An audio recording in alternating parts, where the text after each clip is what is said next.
Abbasali, give me 1 second and we'll get started, okay? All right.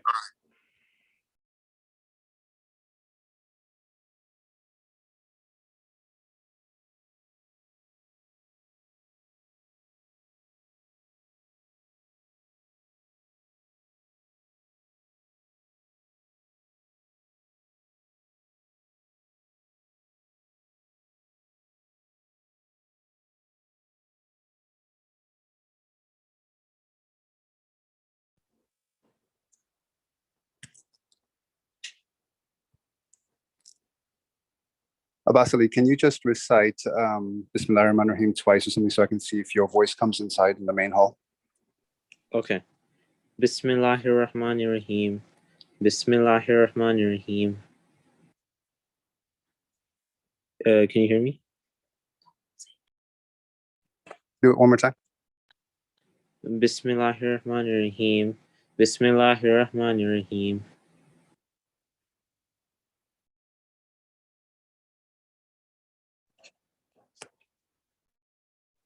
So I hear you on Zoom, but I don't hear you on the mic inside. So give me a second, okay?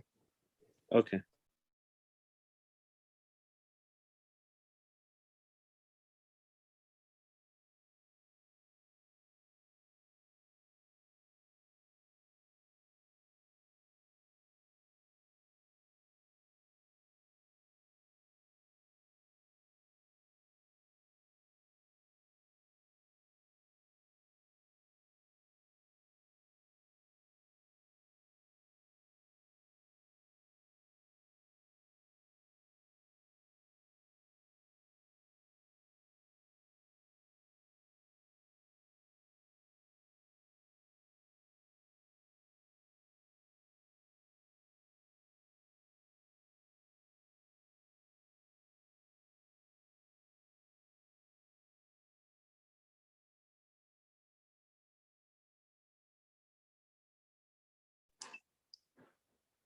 Abbasali, we're still having issues with the mic, so I'm going to have somebody here in person recite, okay, until I resolve this. Okay. Sorry about that.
اللهم صل على محمد وآل محمد اللهم صل على محمد وآل محمد اللهم صل على محمد وآل محمد بسم الله الرحمن الرحيم ياسين والقرآن الحكيم إنك لمن المرسلين على صراط مستقيم تنزيل العزيز الرحيم لتنذر قوما ما أنذر آباؤهم فهم غافلون لقد حق القول على أكثرهم فهم لا يؤمنون إنا جعلنا في أعناقهم أغلالا وهي إلى الأذقان فهم مقمحون وجعلنا من بين أيديهم سدا ومن خلفهم سدا فأغشيناهم فهم لا يبصرون وسواء عليهم أنذرتهم أم لم تنذرهم لا يؤمنون إنما تنذر من اتبع الذكر وخشى الرحمن بالغيب فبشره بمغفرة وأجر كريم إنا نحن نحيي الموتى ونكتب ما قدموا وآثارهم وكل شيء أحصيناه في إمام مبين واضرب لهم مثلا أصحاب القرية إذ جاء المرسلون إذ أرسلنا إليهم اثنين فكذبوهما فعززنا بثالث فقالوا إنا إليكم مرسلون قالوا ما أنتم إلا بشر مثلنا وما أنزل الرحمن من شيء أنتم إلا تكسبون قالوا ربنا يعلم إن إليكم لمرسلون وما علينا إلا البلاغ المبين قالوا إنا طيرنا بكم لئن تنتهوا لنرجمنكم ويمسنكم من عذاب أليم قالوا طائركم معكم أئن ذكرتم بل أنتم قوم مسرفون وجاء من أقصى المدينة رجل يسعى قال يا قوم اتبعوا المرسلين اتبعوا من لا يسألكم أجرا وهم مهتدون وما لي لا أعبد الذي فطرني وإليه ترجعون أتخذ من دونه آلهة إن يردني الرحمن بضر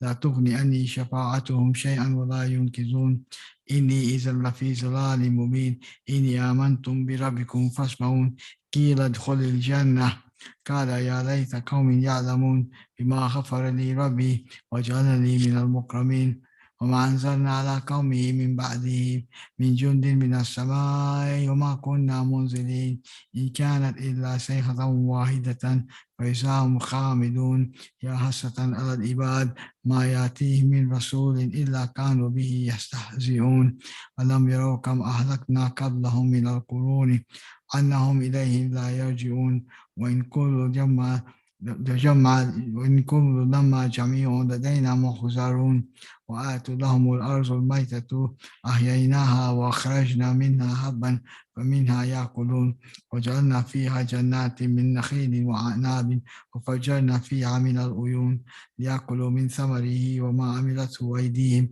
أفلا يشكرون سبحان الذي خلق الأزواج كلها مما تنبت الأرض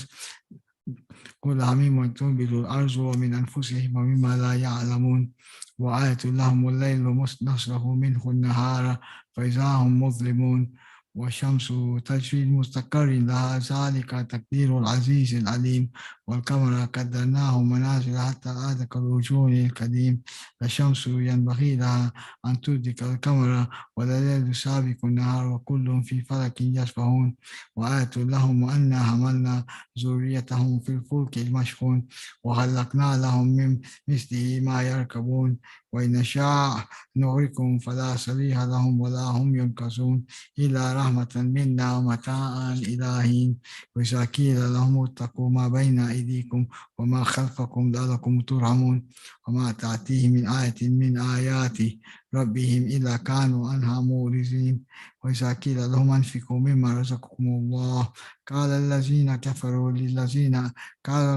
كفروا الذين آمنوا أنتم من لو يشاء الله أطعمه إن أنتم إلا في ضلال مبين ويقولون متى هذا الوعد إن كنتم صادقين ما ينظرون إلا صيحة واحدة تأخذهم وهم يخصمون فلا يستطيعون توصية ولا إلى أهلهم يرجعون ونفخ في الصور فإذا هم من الأجداث إلى ربهم ينسلون قالوا يا ويلنا من بعثنا من مرقدنا هذا ما وعد الرحمن وصدق المرسلون إن كانت إلا صيحة واحدة فإذا هم جميع لدينا محضرون فاليوم لا تظلم نفس شيئا ولا تجزون إلا ما كنتم تعملون إن أصحاب الجنة اليوم في شغل فاكهون هم وأزواجهم في ظلال وأراك متكئون لهم فيها فاكهة ولهم ما يدعون سلام قولا من رب رحيم وامتازوا اليوم أيها المجرمون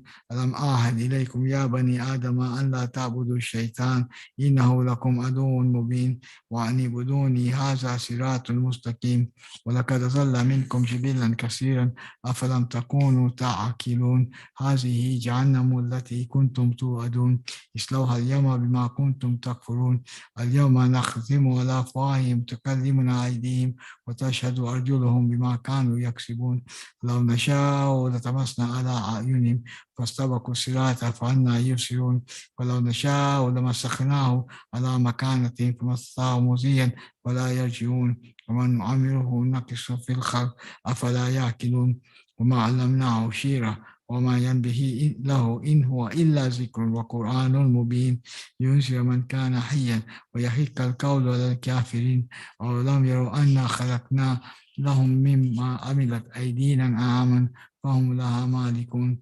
وسللناها لهم فمنها ركوبهم ومنها يأكلون ولهم فيها منافع ومشارب فلا يشكرون واتخذوا من دون الله آلهة لعلهم ينصرون لا يستطيعون نصرهم وهم لهم جند محصرون فلا يحزنك قولهم إنا نعلم ما يسرون وما يعلنون أولم يرى الإنسان أنا خلقناه من نطفة فإذا هو خصيم مبين وضرب لنا مثلا ونسي خلقه قال من يحيي العظام وهي رميم قل يحييها الذي ينشأ أول مرة وهو بكل خلق عليم الذي جعلكم من شجر الأخضر نارا فإذا أنتم منه توقدون أوليس الذي خلق السماوات والأرض بقادر على أن يخلق مثلهم بلى هو الخلاق العليم إنما أمره إذا أراد شيئا أن يقول له كن فيكون فسبحان الذي بيده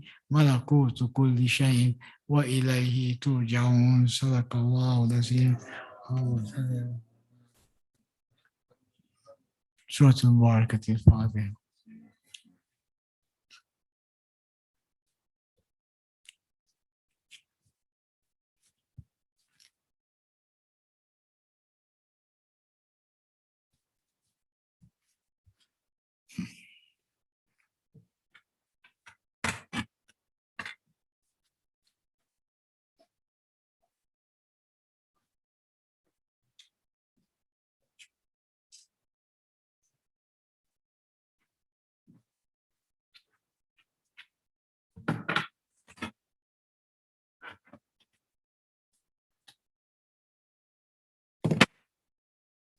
محمد وآل محمد صلوات.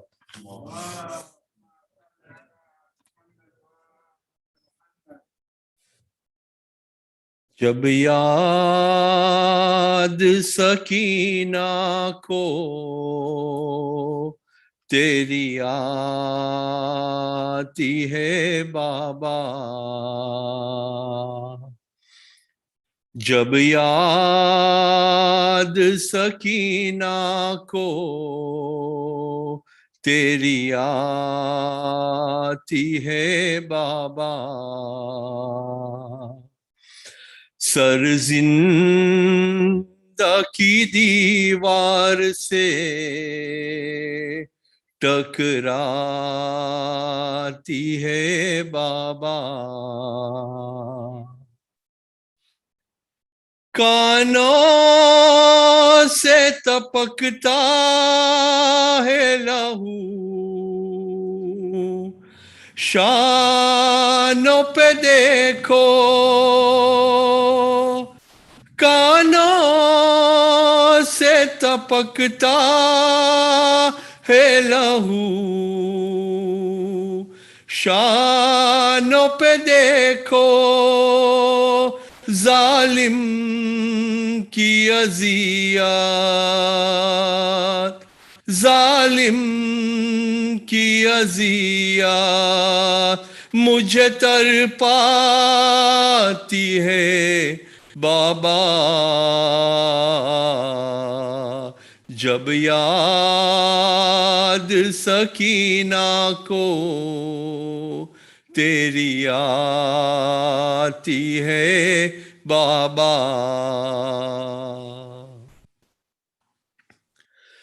دربار یزیدی میں بلا کیسے میں جاؤں، دربار یزیدی میں بھلا کیسے میں جاؤں، یہ چاک گریباں، یہ چاک گریباں حیا آتی ہے بابا، جب یاد سکینہ کو تیری آتی ہے بابا، جلتے ہوئے خیموں نظارے ہے نظر میں جلتے ہوئے خیموں کے نظارے ہے نظر میں یہ بات خیالوں سے یہ بات خیالوں سے کہاں جاتی ہے بابا جب یاد سکینہ کو تیری آتی ہے بابا مر جاؤں گی پیاسی نہ کبھی مانگوں گی پانی مر جاؤں گی پیاسی نہ کبھی مانگوں گی پانی اصغر کی مجھے پیاس اصغر کی مجھے پیاس جو یاد آتی ہے بابا جب یاد سکینہ کو تیری آتی ہے بابا جب تک تیرے سینے سے نہ لگ جائے سکینہ جب تک تیرے سینے سے نہ لگ جائے سکینہ زندہ میں اسے نیند زندان میں اسے نیند کہاں آتی ہے بابا جب یاد سکینہ کو تیری آتی ہے بابا محمد و آل محمد صلوات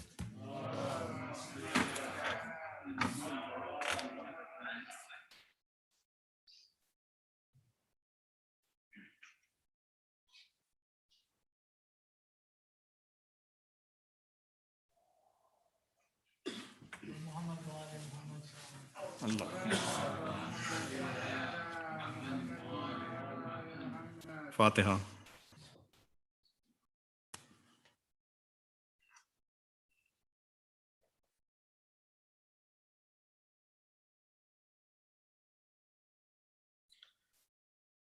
رسان ظلم میں ننھی سی کلائی ہوگی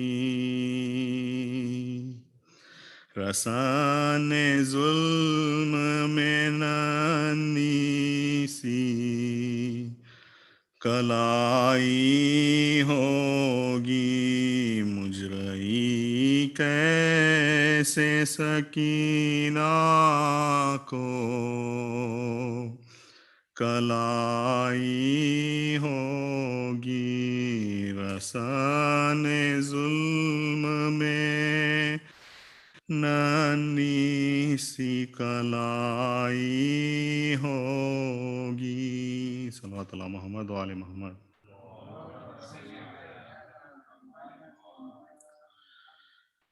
بولی ماں کیا ہوا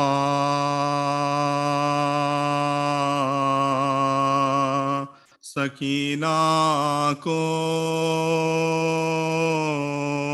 غشیے کیوں آ گیا سکینہ کو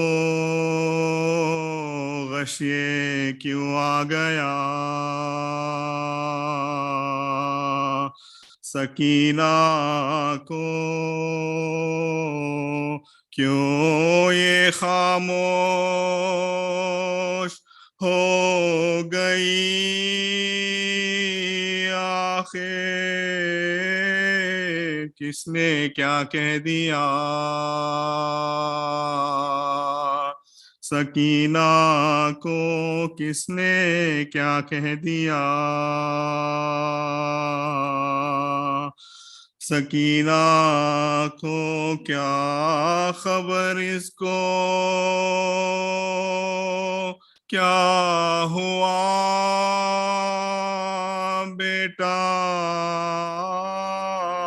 دیکھو عابد ذرا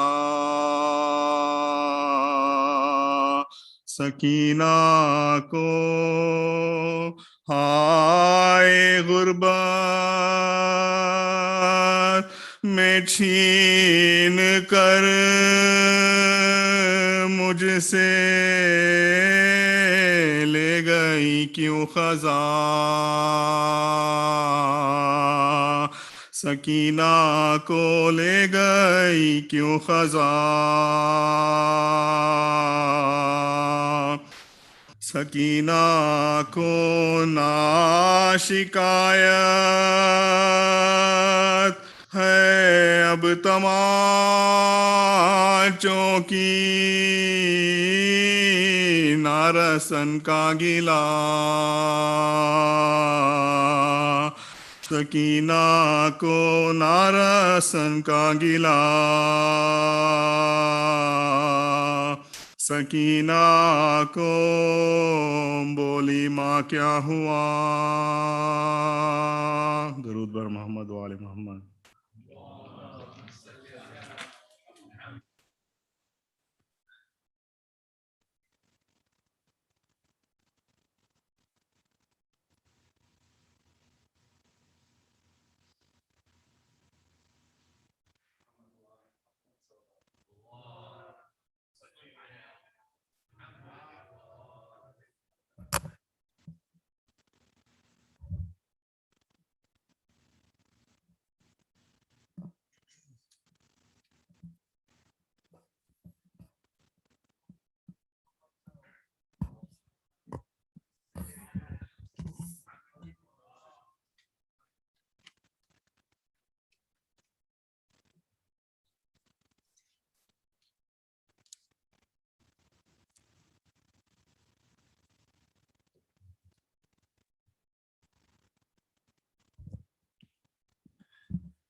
بسم الله الرحمن الرحيم الحمد لله رب العالمين والصلاة والسلام على أشرف الأنبياء والمرسلين حبيب إله العالمين أبي القاسم المصطفى محمد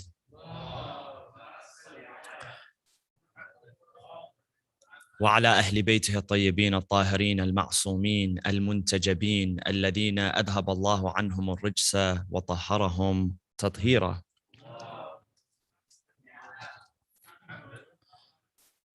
قال تعالى في كتابه الحكيم بسم الله الرحمن الرحيم يا أيها الذين آمنوا إذا تناجيتم فلا تتناجوا بالإثم والعدوان ومعصية الرسول وتناجوا بالبر والتقوى واتقوا الله الذي إليه تحشرون صدق الله العلي العظيم وصلوا على محمد وآل محمد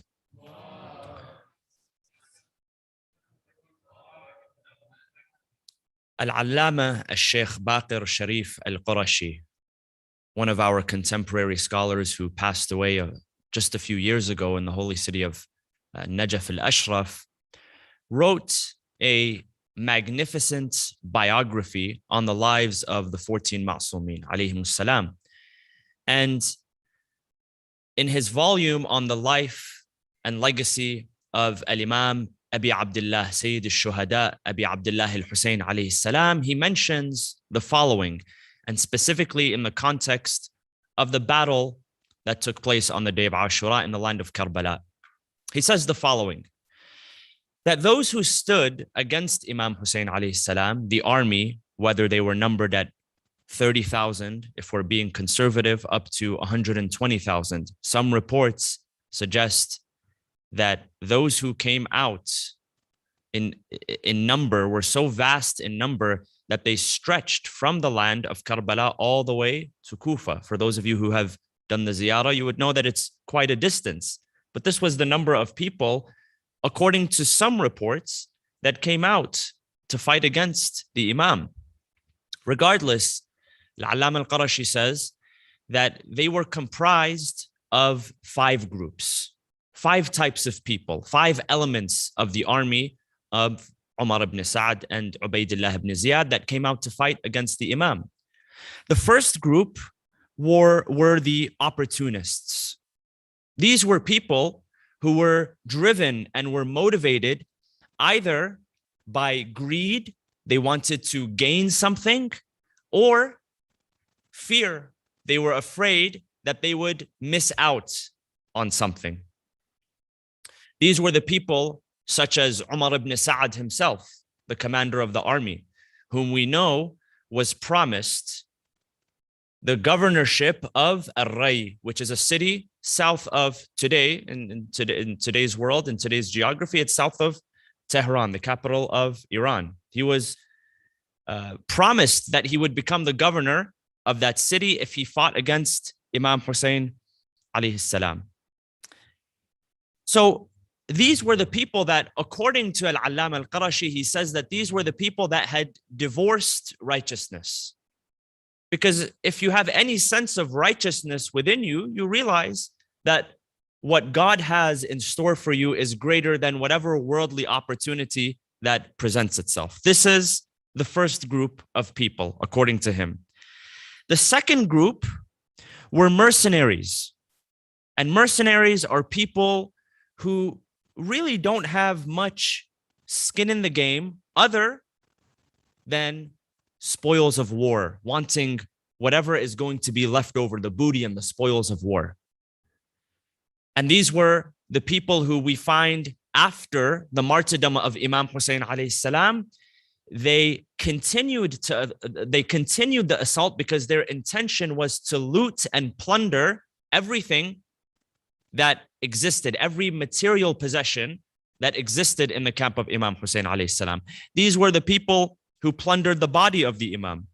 We know that the Imam, before going out for his, final, for that one final time, the last time, that he had requested a cloth that was not desirable, that was tattered and torn, that was of low quality, so that he could wear on the inside, under his clothes, under the outer layer of clothing, under the armor. Why? Because he knew that the enemy would not stop at his death, that they would begin to loot his personal belongings.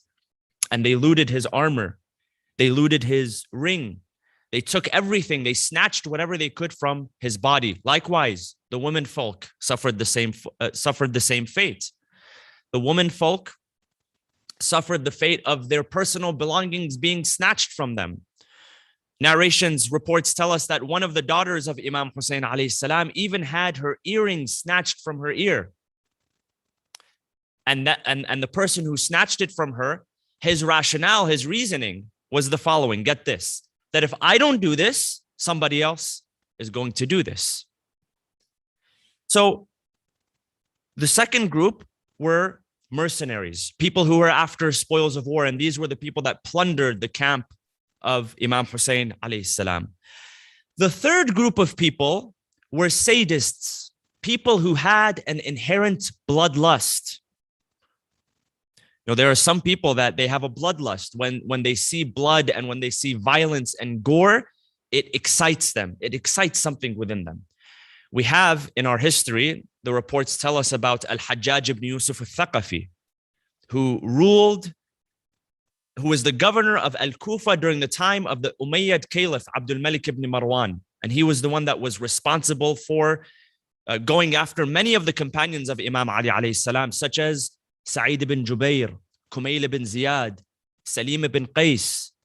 These were the companions Some of them were direct companions of the Imam. Some of them were the tabi'een, the companions of the companions that were pursued by Al-Hajjaj. It is said that Al-Hajjaj, in order to whet his appetites, he needed to see human blood. So this was a person who was bloodthirsty, who had a bloodlust. And some of those people showed up on the day of Ashura because they knew that they would have a chance to fulfill their desire. People like Shimr ibn al-Jawshan. You have to have a bloodlust in order to do what Shimr did to the Imam. Sinan ibn Anas, who stood at the body of the Imam and stabbed the Imam multiple times. Khiwalla ibn Yazid, who stood there like a vulture. Those vultures that preyed on the body of the Imam, that preyed on the body of the children, the bodies of the children. These were people who were sadists. They had a bloodlust, and they were there to fulfill that lust.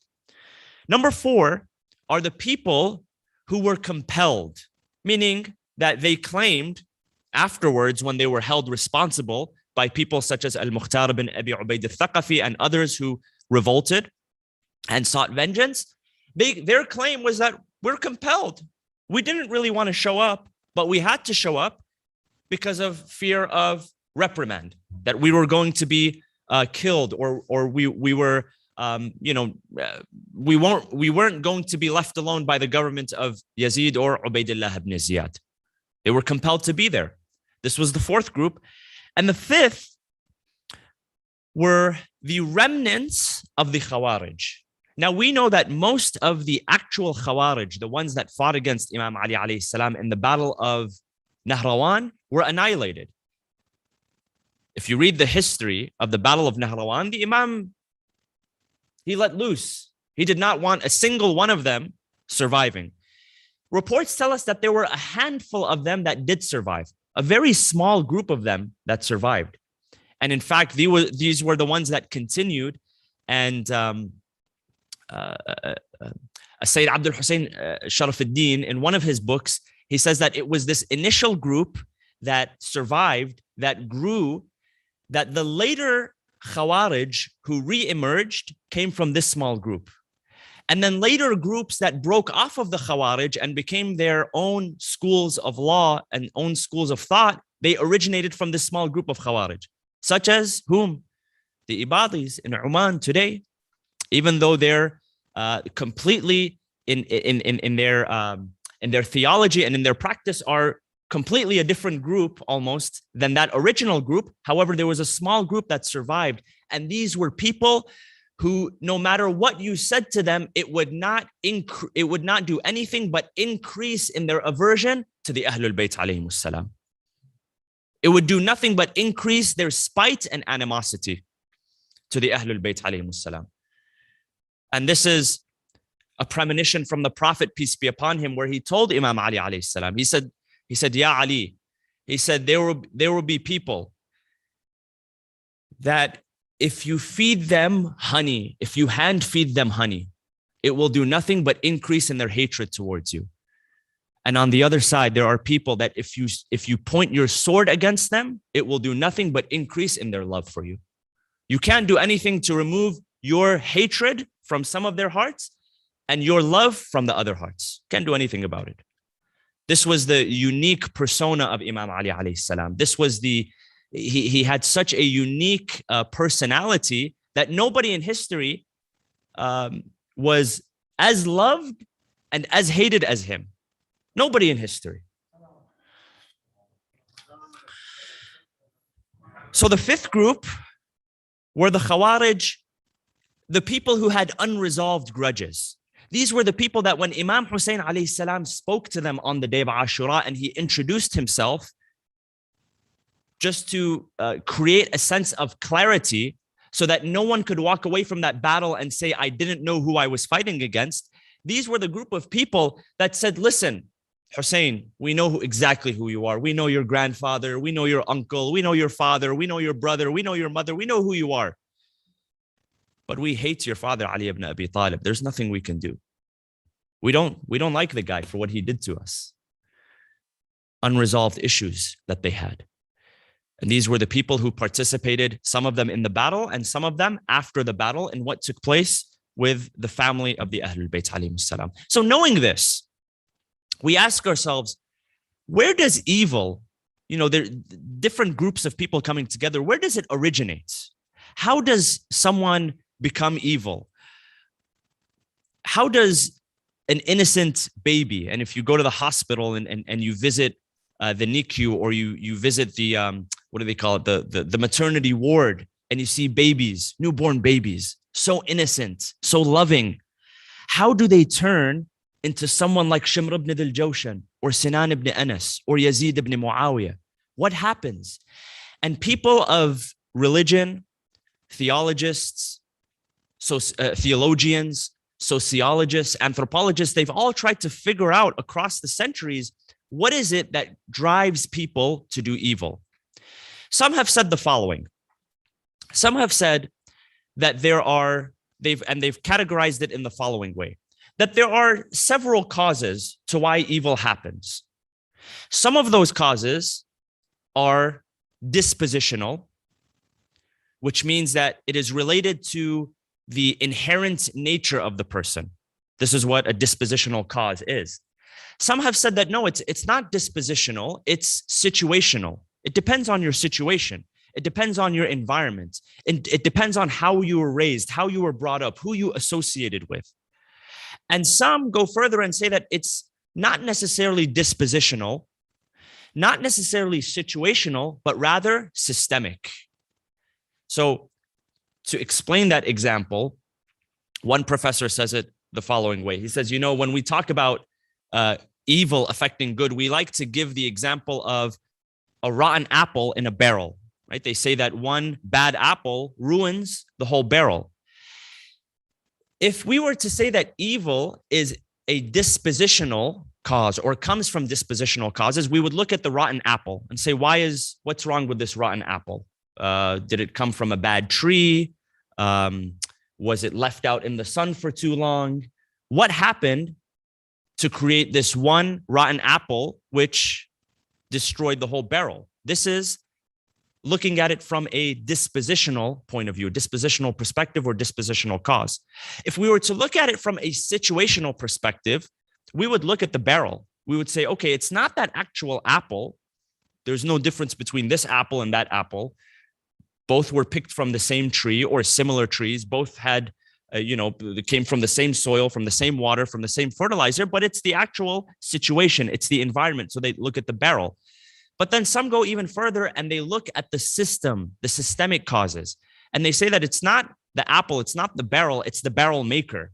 We have to question the barrel maker and see how did he fashion this barrel? Maybe he fashioned it in a way that promotes the rotting of some of the fruits. For instance, maybe the fruits that are at the top or in the middle or in the bottom. So there's different ways to look at problems, and theologians, sociologists, anthropologists, psychologists, throughout the years, they've tried to figure out where does it actually come from. And when we talk about these issues, and when we bring up the event of Ashura and everything that transpired behind that, and in trying to understand how that evil came about, we come across parallels in today's world. Right? This is the whole concept behind mourning Imam Hussain alayhi salam and reflecting upon what happened. It's because we see these taking place every day, and we're trying to figure out, well, where does this evil come from? Just a few months ago, if you remember what happened in Gaza, the onslaught that happened, and it was caused by one of the causes was that the settlers, right, the Israeli settlers, began to take land from Palestinians who had been living in certain neighborhoods in Jerusalem for decades. And some of you may have seen the video. There was a Zionist who was, by the way, from Long Island, New York. And he was taking the home, he was confiscating the home of a woman. And she was telling him, she was saying, this home belongs to me. This is my home. What gives you the right to step into my home and take my home from me? And you remember the reply.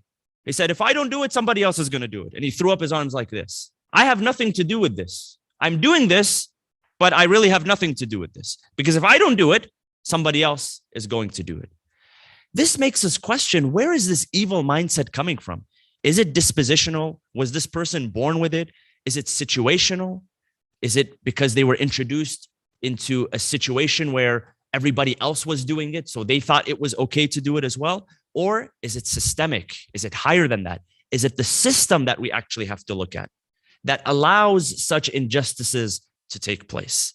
So there are different ways of thinking of these problems. So people have tried to figure out where evil comes from, and one of the aspects or issues that some researchers have looked at is the idea of authority. That as human beings, we are influenced by those who have an authoritative or an authoritarian position above us. Right? Most of us were prone to being influenced by those who are authority figures. Most of us, we follow the government mandates. Sometimes we don't even fully know whether it's good for us or bad for us, but we follow it because an authority figure is saying to do so. So a couple of research experiments that I want to bring up that are very interesting. One of them took place in 1961. It was called the Milgram Experiment. It was conducted by a professor at the University of Yale by the name of Stanley Milgram. And what Stanley Milgram was trying to understand is the relationship between authority and committing evil, right? The Quran, we know, tells us to abstain from evildoers, to abstain from evil figures, especially those that can have an influence on our actions, right? The concept of wilaya, when we read in the Quran, the concept of wilaya, when the Quran tells us, for instance, do not take this group of people or that group of people as awliya, what does it refer to? It doesn't mean do not befriend these people. It says do not let them have authority over the way that you make decisions. This is what true walaya is. Walaya is not just friendship, but it is authority. Going back to what the Prophet said about Imam Ali alayhi salam, when he declared him as his wali, he wasn't only declaring him as his friend, he was declaring him as a person of authority to be obeyed after his passing, i.e. his successor. So going back to 1961, Stanley Milgram wants to figure out what's going on. How does authority relate to evil? And it just so coincided with the trial of a Nazi officer by the name of Adolf Eichmann. Now, Adolf Eichmann was one of Adolf Hitler's right-hand men. And when Adolf Eichmann was put to trial in 1961, his claim was what? That I was only carrying out orders. Yes, I'm an officer, I've got the stars, the badges, whatever it is, but I was only following orders. And so Milgram was trying to figure out is, if people are, to what extent will people actually follow an authority figure? So what they did in this particular experiment was they set up two rooms which were adjacent to one another.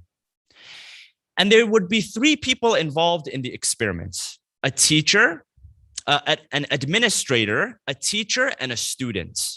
Now, the administrator and the teacher were in one room. The student was in another room. The administrator and the student knew what was going on. The teacher didn't know what was going on. And so how did they set up the experiment? Well, the administrator and the teacher would be in one room. The teacher would be controlling a computer. That computer was connected to a computer in the next room where the student was. The student had to answer certain questions. And for every question that they got wrong, they received a small electrical shock, which was administered by the teacher in the other room. The student was hooked up to an electrical device, almost like an electrical chair, so that they couldn't move. And they had to answer the questions. Now, what the teacher did not know, those people that got recruited, was that this was all a setup. There was no real electrical shocks.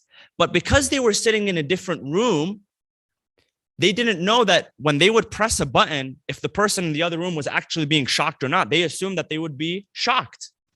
Now, the shocks for every wrong answer would go higher and higher and higher in voltage.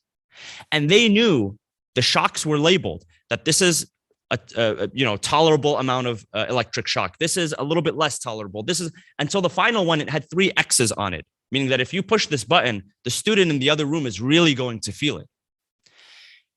The experimenter who was overseeing the teacher would encourage the teacher to continue. Sometimes the teachers, they would press a button, they would hear the sound of a shock. There was no actual shock, but there was a recording that a sound of a shock would go off. Sometimes they would hear the sound of the voice of a person saying, please stop, please stop. I have a heart condition, please stop.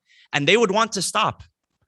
The person administering the test and the shocks would want to stop, but the administrator would continue. They tell them, you have to continue. There's no way out. Don't worry. This person is not getting hurt. Despite what you're hearing, they're not getting hurt. You have to continue. Before the experiment, Stanley Milgram went and he spoke to all of the researchers at Yale. He spoke to them and he said, what percentage do you think will give up and not continue with this torturous exercise? They said somewhere around 60 or 70%. Only about 2% of them, they gave up on it. The rest of them, they all complied. And this is what he said from that. He said, stark authority was pitted against subjects' strongest moral imperatives against hurting others. So these test subjects, these teachers who are administering the test and the shock, they have a strong moral imperative. They don't want to hurt anyone. But he says that stark authority was pitted against it because the authority, the person who was standing over them, would tell them, you have to continue. There's no way out. You have to continue. Against hurting others, and with the subject's ears ringing with the screams of the victims, authority won more often than not. Even though they were hearing the cries, even though they were hearing the screams, authority still overtook them, and they still administered the shocks. So what does this teach us? This teaches us that authority is very powerful. Now, does this excuse people who do evil? Allah subhanahu wa ta'ala tells us in the Quran in chapter 34, verse 33, وَقَالَ الَّذِينَ اسْتُضْعِفُوا لِلَّذِينَ اسْتَكْبَرُوا. So in chapter 34, we're told that on the day of judgment, 2 groups of evil doers will show up. الَّذِينَ اسْتُضْعِفُوا and الَّذِينَ اسْتَكْبَرُوا. So the ones who are authority figures and the ones who are simply carrying out orders. A conversation, the Quran says, on the day of judgment takes place between the authority figures and those who were compelled to carry out. قَالَ الَّذِينَ اسْتُضْعِفُوا لِلَّذِينَ اسْتَكْبَرُوا. So the weaklings, the ones who actually had to do the grunt work, the evil, who had to follow the commands of the of those who were carrying out, they said, بَلْ مَكْرُ اللَّيْلِ وَالنَّهَارِ إِذْ تَأْمُرُونَنَا أَن نَكْفُرَ بِاللَّهِ وَنَجْعَلْ لَهُ أَنْدَادًا. That it was through your makr, through your planning, and through your scheming day and night that we were forced to be in this position. And of course, the Quran says about these people that they are not excused. So authority is very powerful, and we need to make sure of the influences that take place in our life, right? That we are not in a position where people have authority over us and they are forcing us to do evil against our will. So this is one experiment that took place. Another experiment that took place exactly 10 years later, some of you know about this, it's called the Stanford Prison Experiment in 1971. So there was a professor, Philip Zimbardo, and he actually wrote a book about this, where he took a group of students that did not have a criminal record, they were psychologically sound, they tested them, they filtered, and what they said is, we're going to go into a basement of one of the departments at Stanford University, and we're going to put up a mock prison. And we're going to pick 24 young men, and we're going to randomly assign to them the role. Half of them are going to be prisoners, half of them are going to be prison guards, while he himself, the professor, was the warden of the prison. Now, here's the thing. All of them knew that this was a game. All of them knew that this was set up. But he brought in real officers to make the arrests, to book them, to bring them into the prison. Once they were in the prison, they were actually treated like prisoners. The prison guards also took up their role, meaning that they would mock the prisoners. They would take away food from them. They would take away their mattresses. They would force them to go to the bathroom in a bucket. They would put them in a closet and bang on the walls. I mean, they were really abusing them. Here's the thing. Again, they all knew that this was a test. But those prison guards who were enjoying themselves, who were randomly assigned, what was their excuse to continue doing their work? That we have a professor, a warden who's watching over us. 6 days later, it was supposed to last 2 weeks. 6 days later, that project came to a screeching halt because of how bad it was. Because people began to actually lose their mind. Some of the prisoners began to lose their mind. Even though they knew that it was fake, the point is that they internalized those roles. So when we're put in certain situations, we begin to internalize, and this is a challenge. And we know of the countless stories of the cult leaders that influence their people to do evil, to carry out evil attacks. And what this tells us is that there is a relationship between authority and either doing good or doing evil. It works both ways. If you want to do good, surround yourselves with people, authority. Again, a person of authority, not necessarily a boss or something like that. Anybody can become a figure of authority. Surround yourself with figures of authority who perpetuate good, who live good lives, who teach good values. And do not surround yourselves with people who live evil. The Quran tells us, وَلَا تَرْكَنُوا إِلَى الَّذِينَ ظَلَمُوا فَتَمَسَّكُمُ النَّارِ. That do not incline, not just associate, do not even incline towards the evildoers, lest you find yourself meeting the same fate as them on the day of judgment. Because when we're surrounded with people, we tend to lose ourselves. So Philip Zimbardo, who pioneered this experiment and wrote a book, he said, okay, well, based on these experiments, such as the Milgram Experiment, the Stanford prison experiment, what we saw happen with the cult leader, Jim Jones, for those of you who know the story of Jim Jones, who took his group of basically his cult, and originally he was a Christian leader who had become very liberal and almost, I think he had proclaimed himself as a communist, and he set up a church in San Francisco until finally he took his group of people to South America, to Guyana, and they set up a complex there. And after there were investigations that took place, there was a US congressman who actually flew down to Guyana to check out the situation and see what was going on. And as he was leaving, Jim Jones sent a couple of people from his cult to kill the congressman and those who were with him. So finally, he realized that I killed a congressman. They're going to come after us. So what did he do? He encouraged his supporters, who numbered in the hundreds, men, women, and children, to drink Kool-Aid that was laced with cyanide. And they committed mass suicide. So how is it that people of authority are able to do that? Well, it's just that when we find ourselves in a situation, we need to be very careful about who is influencing us, who is an authority over us, who has wilaya above us. That's why the concept, brothers and sisters, of wilaya, when we teach wilaya is not just a ritual thing. Wilaya is not just something where we beat our chests in Muharram. Wilaya is not just reading poetry and qasa'id for the Ahlul Bayt alayhimus salam. All of that is important work. All of that is virtuous work. The real question of wilaya is, who is your mawla? Who has authority over you? Who is your influencer? Who are you allowing to influence your actions on a day-to-day basis? Because if you're not careful, you can find yourself in the same situation as the oppressor themselves. And on the day of judgment, there is no discrimination.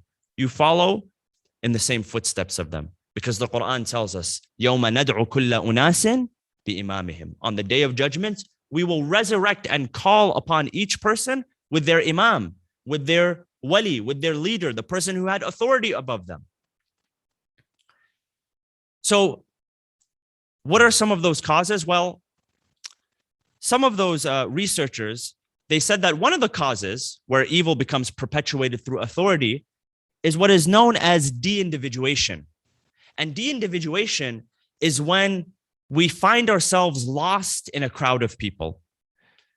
If you've ever seen yourself, for instance, at a majlis where there's 1,000 people or 1,500 people, you really find yourself getting into the mood. The sheer energy that exists there, you find yourself, even if you're not a particular avid majlis attendee, if you ever attend a large majlis, you blend in with the crowd.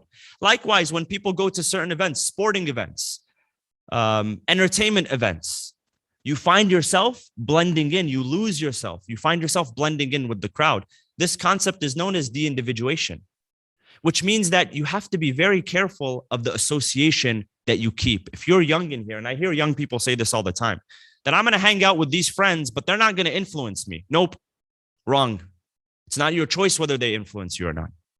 It's not your choice. It's your choice where to find yourself, where to place yourself. But once you've placed yourself in a certain position, you don't get to choose whether you are going to be influenced or not influenced. So you have to choose the right place to be. So this is one cause, is de-individuation. People tend to lose themselves. Another cause is when people remain anonymous. And this was not a challenge many years ago. In today, in the world of the information and the internet and the dark web and trolling, people can remain anonymous.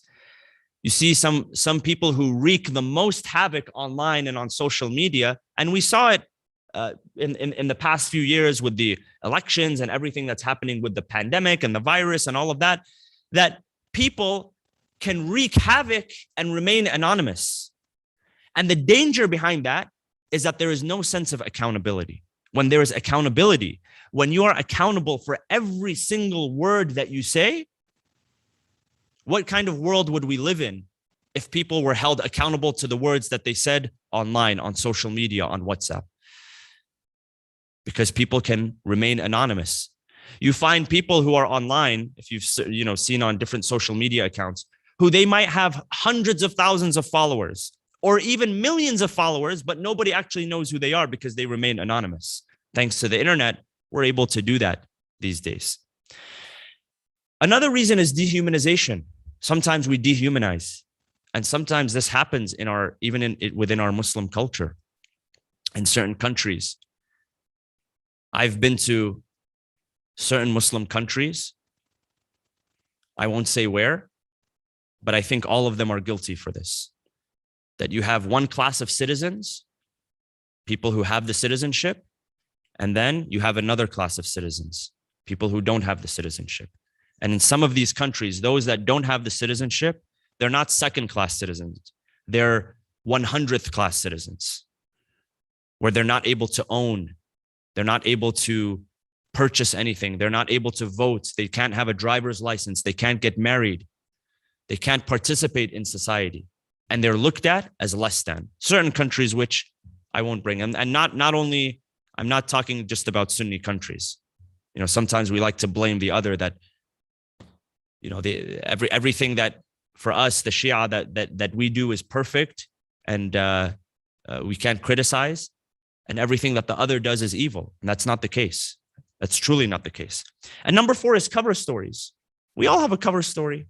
We all justify every act of evil. If you're racing in traffic, and if you're racing in traffic, you always have a good reason for it, no? If I'm racing on the way here because I'm going to be late to the minbar, I have a good reason for it. I'm late to the minbar.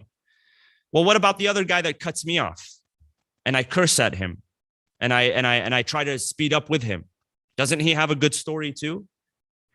So we come up with cover stories.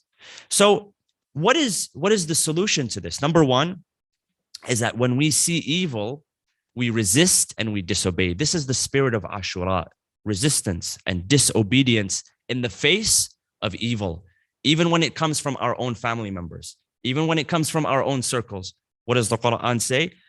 In terms of our parents, in chapter 29, verse 8, if they encourage you to do evil, فَلَا تُطِعْهُمَا إِلَيَّ مَرْجِعُكُمْ فَأُنَبِّئُكُمْ بِمَا كُنْتُمْ تَعْمَلُونَ. Do not obey them if they tell you to do evil. And I've spoken to many, many Muslims who this is a struggle for them, that they try to practice their faith. Their parents are non-practicing. They try to practice their faith. And unfortunately, their parents or their family members are the first to stand in their way. The Quran says, فَلَا تُطِعْهُمَا. This is an instance where you don't have to obey your parents if they're telling you to do evil. And number two is accountability, having a sense of accountability. When we remain accountable to someone, we are less likely to fall into certain dangers. And it's been shown, there's a lot of research done on the subject of accountability. I won't go into it, but people who accomplish are more likely to accomplish if they have someone who's keeping them accountable.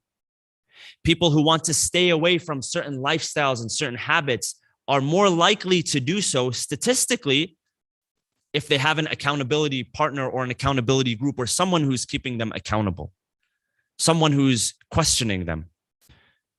There's one narration that says the following. It says, صديقك من صدقك لا من صدقك.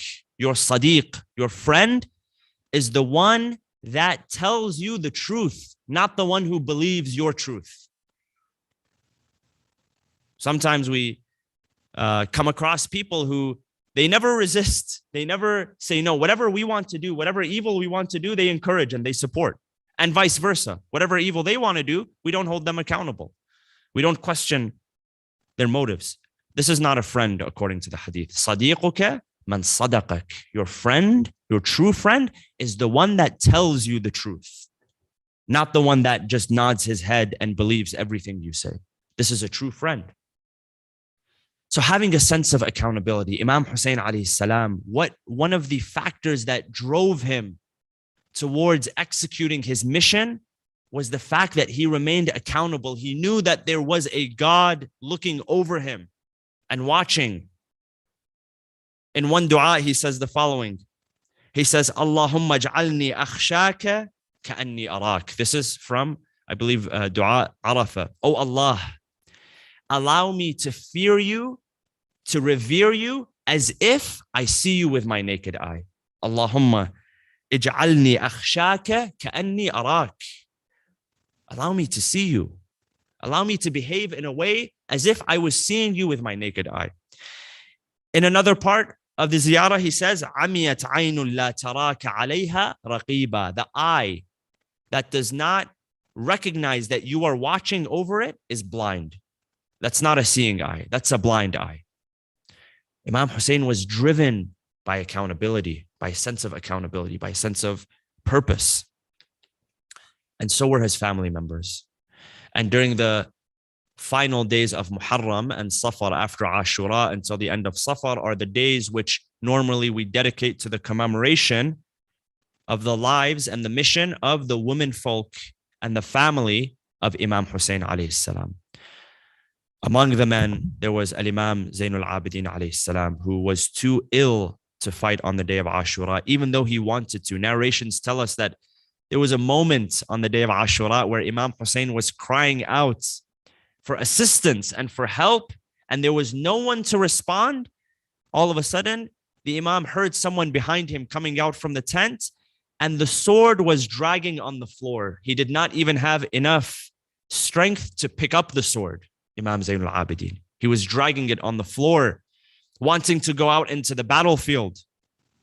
And there came a time on that day where the life of Imam Zainul Abidin was under threat, when Shimr ibn al-Jawshan was very close to attacking him.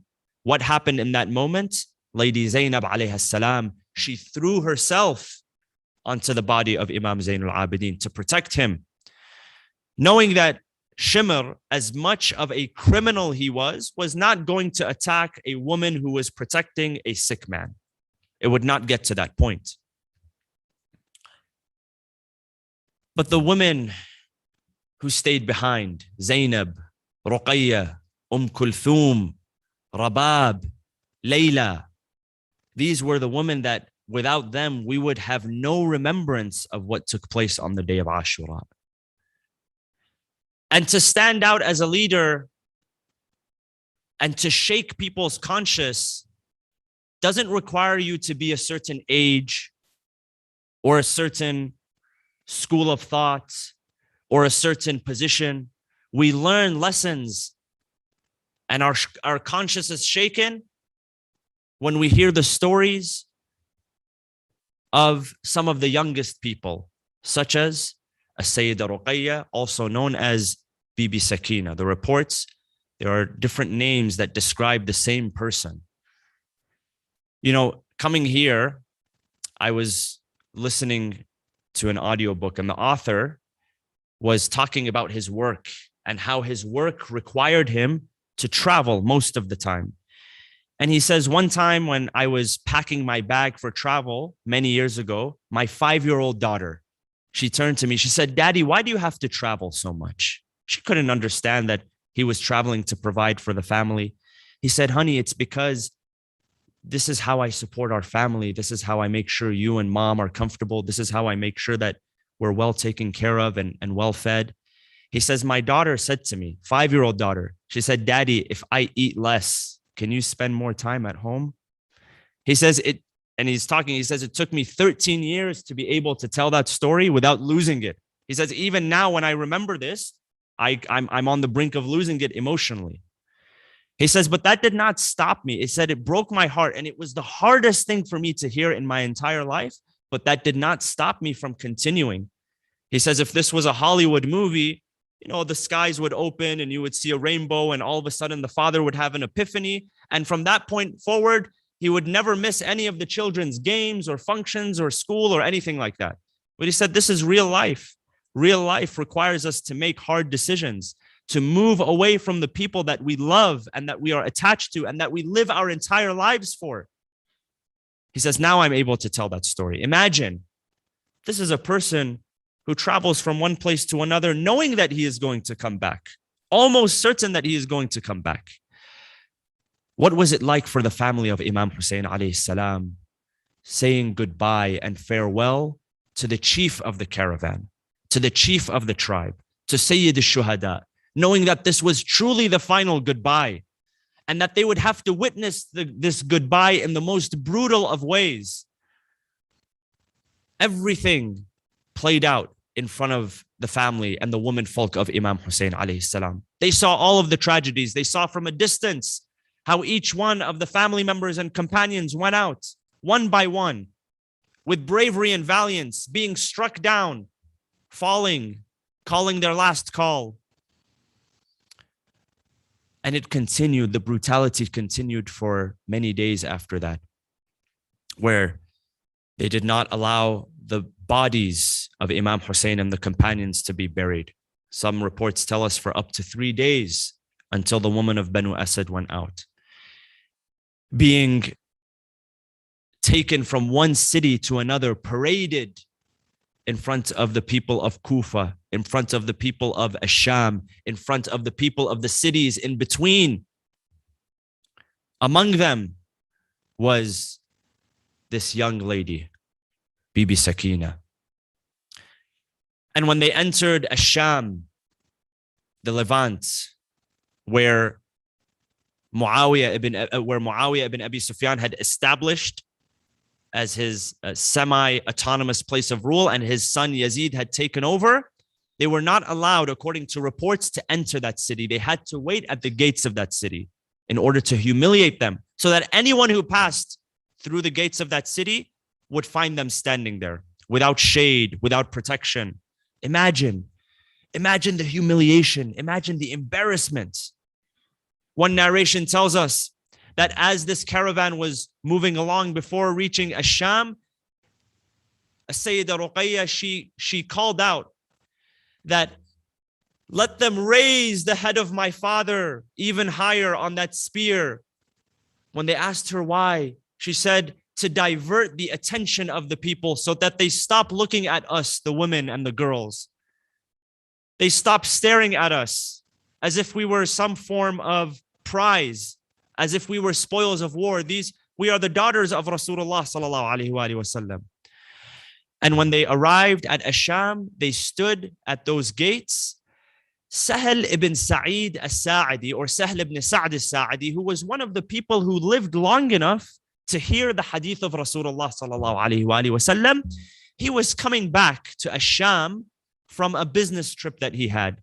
And he just so happened to enter at the time that the Ahlul Bayt were also entering. He saw in front of him lights. He saw decorations. He saw people were happy, they were partying, they were excited, they were jubilant. And so he says in his report that I began to ask, is there some sort of celebration? Is there some sort of Eid that I am missing? I know this is Safar, it's not the time of any Eid or celebration. Do the people of Asham have a specific celebration that I am not aware of? Until finally he reaches this group, this caravan that were unknown to most people, that were labeled as insurgents. He finally reaches, he begins to have a conversation. He realizes that the man he is talking to is Al-Imam Zainul Abidin alayhi salam. Imam tells him, he says, I just have one request from you. He says, do you have a piece of cloth? He says, what do you want to do? He says, the chains that are around my neck are digging into my flesh. And he showed him, he said, I just want something to relieve some of the pressure, some of the pain. Imagine the grandson of Rasulullah having to beg for a piece of cloth in order to bring him comfort so that the chains do not dig into his flesh. Allahu Akbar. How does this happen? How do things get out of hand to the point where the family of Rasulullah is paraded in front of people left and right? Until they were taken into that dungeon, they were humiliated. Sayyida Zainab alayhi salam makes her stance in front of Yazid. Yazid at that time has no idea what to do because people's conscience, people's collective conscience begins to be shaken. They start asking when they realize that this is the family of the Prophet, that how did these things get out of hand? Nonetheless, these were days of torture. They were days of torment that they had to experience. Bibi Sakina was one of those young family members who kept asking her family. She kept turning to Lady Zainab. She kept turning to the women folk and asking, where is my father Hussain? They had told her that Hussain is traveling, and they were not lying because death is also a journey. It is a form of travel. That he is traveling and you will see him. He will come back. Until finally, as they were one night in the dungeon in Asham, the dungeon of Yazid ibn Muawiyah, that it is said that she fell asleep and all of a sudden she woke up and she was hysterical. She was crying. She was weeping. She said, bring to me my father. I need to see my father. I just saw him in a dream and I just woke up from that dream. I want to see my father. Imagine a girl 4, 5, 6 years old weeping for her father. And what type of father was she weeping for? Sayyid al-Shohoda, Abi Abdullah al-Hussain alayhi salam. So the news reaches Yazid, and Yazid, after having his way with the head of Imam Hussain alayhi salam, when they brought it in front of him, he took a stick and he began to beat the lips of Imam Hussain, the same lips that were kissed by his grandfather Rasulullah sallallahu alaihi wasallam when he was young. He would beat it and he would sing poetry and he would congratulate himself and he would say, I wish that my predecessors were here to witness our victory over that family. Until finally the news reached him that this little girl wants to see her father. He said, send her the father, send her her father, send her the head of the father on a plate. So they brought the head of Imam Hussain alayhi salam. Some of you have visited Asham. You've seen that same stone. It is still stained with the blood of Abi Abdullah al-Hussain alayhi salam. They brought it in front of her. It was covered. They thought that she thought that she was going to receive a meal. Finally, when they uncovered, she saw the head of Imam Hussain alayhi salam. She fell upon that head. She began to caress it. She began to caress the hair and the beard, the blood-stained beard and the blood-stained hair. She began to say, my dear father, who is it that separated your holy head from your body? Who is it that drenched your hair and blood, drenched your hair and beard in blood? Who is it that made me an orphan at such a young age? And she began to weep and weep and weep until finally she fell unconscious. After a while, her amma, her aunt Zainab, tried to wake her up, tried to revive her. The women folk tried to revive her until finally they noticed that she had passed away from the weeping on the body and the head of her father Hussain alayhi salam. Inna lillahi wa inna ilayhi raji'un.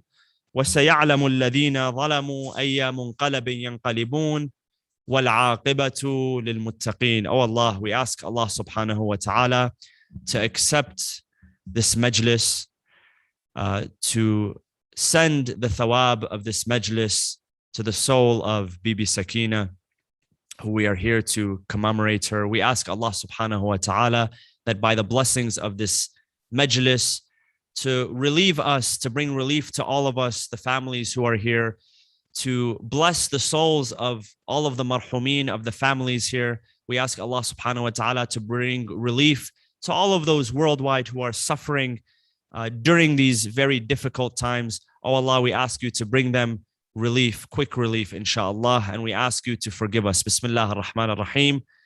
اللهم اغفر للمؤمنين والمؤمنات والمسلمين والمسلمات الأحياء منهم والأموات تابع بيننا وبينهم بالخيرات إنك مجيب الدعوات إنك قاضي الحاجات إنك على كل شيء قدير برحمتك يا أرحم الراحمين وصلى الله وسلم على سيدنا محمد وعلى أهل بيته الطيبين الطاهرين.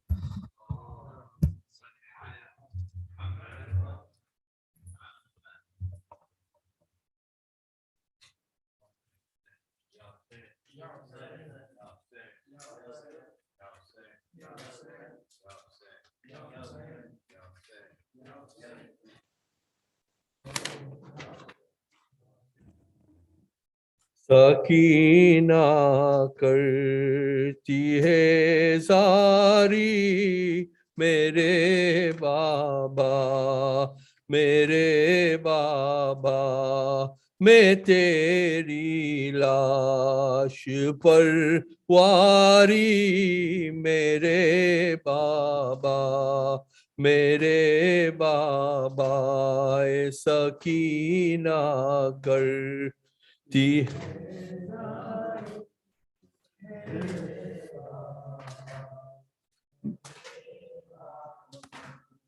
سنو احوال تم میرا کہ مجھ پر کیا ہوا تم بن تمہاری جو میں پیاری میرے بابا سکینہ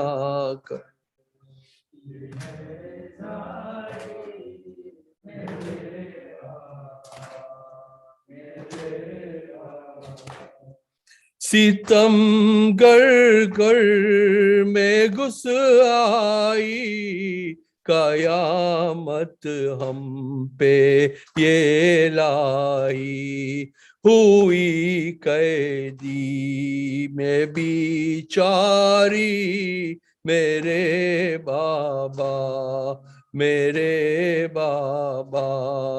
سکینہ کر میرے بابا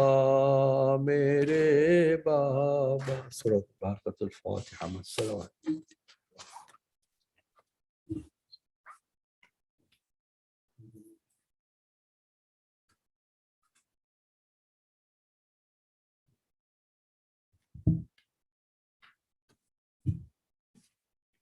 Brothers and sisters, Assalamu alaikum. Surah Yasin was recited for the Sawab of Marhum Mujtabadatu. Let's recite Surah Fatiha for his soul. Surah Al-Mubarak al-Fatiha.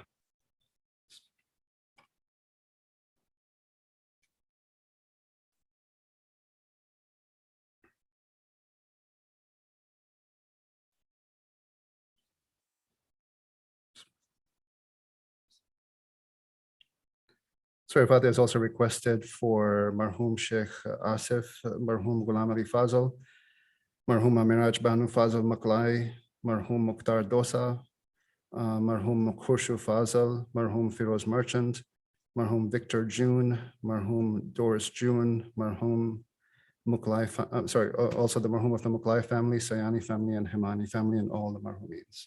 Surah Al-Mubarak al-Fatiha.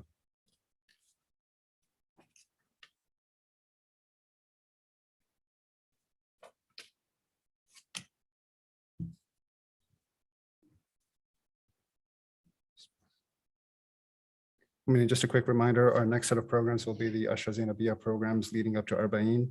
The programs will start on September 25th, inshallah. Our guest speaker will be Al-Hajj Hussain Waji from Minnesota. So if you plan to be here in person and you haven't registered, please do so. Inshallah, the announcements will go out and it'll also, inshallah, be broadcasted over Zoom and YouTube. But that will now conclude with Ziyarat.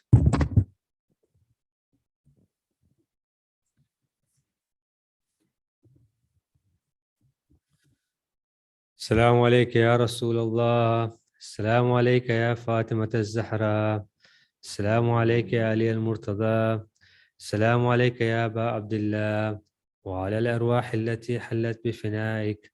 عليك مني جميعا سلام الله أبدا ما بقيت وبقي الليل والنهار، ولا جعله الله آخر العهد مني لزيارتكم. السلام على الحسين وعلى علي بن الحسين وعلى أولاد الحسين وعلى أصحاب الحسين. السلام عليكم ورحمة الله وبركاته.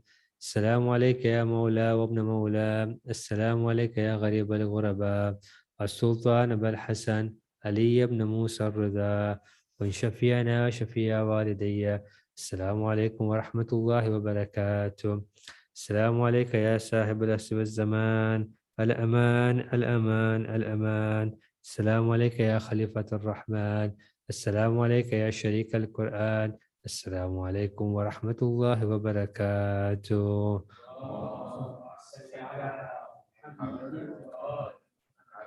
بسم الله الرحمن الرحيم. اللهم كن لوليك الحجة ابن الحسن صلواتك عليه وعلى آبائه في هذه الساعة وفي كل ساعة وليا وحافظا وقائدا وناصرا ودليلا وعينا حتى تسكنه أرضك طوعا وتمتعه فيها طويلا برحمتك يا أرحم الراحمين.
سبحان الله والحمد لله ولا إله إلا الله والله أكبر. الله أكبر الله أكبر الله أكبر الله أكبر. أشهد أن لا إله إلا الله. أشهد أن لا إله إلا الله. أشهد أن محمد رسول الله. أشهد أن محمد رسول الله.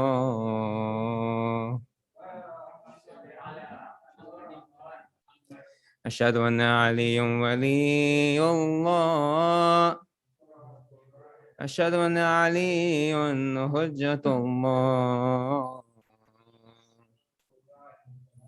حي على الصلاة حي على الصلاة حي على الفلاح حي على الفلاح حي على خير العمل حي على خير العمل الله أكبر الله أكبر لا إله إلا الله لا إله إلا الله إن الله وملائكته يصلون على النبي يا أيها الذين آمنوا صلوا عليه وسلموا تسليما اللهم صل على محمد الله أكبر الله أكبر أشهد أن لا إله إلا الله أشهد أن لا إله إلا الله أشهد أن محمدا رسول الله أشهد أن محمدا رسول الله أشهد أن عليا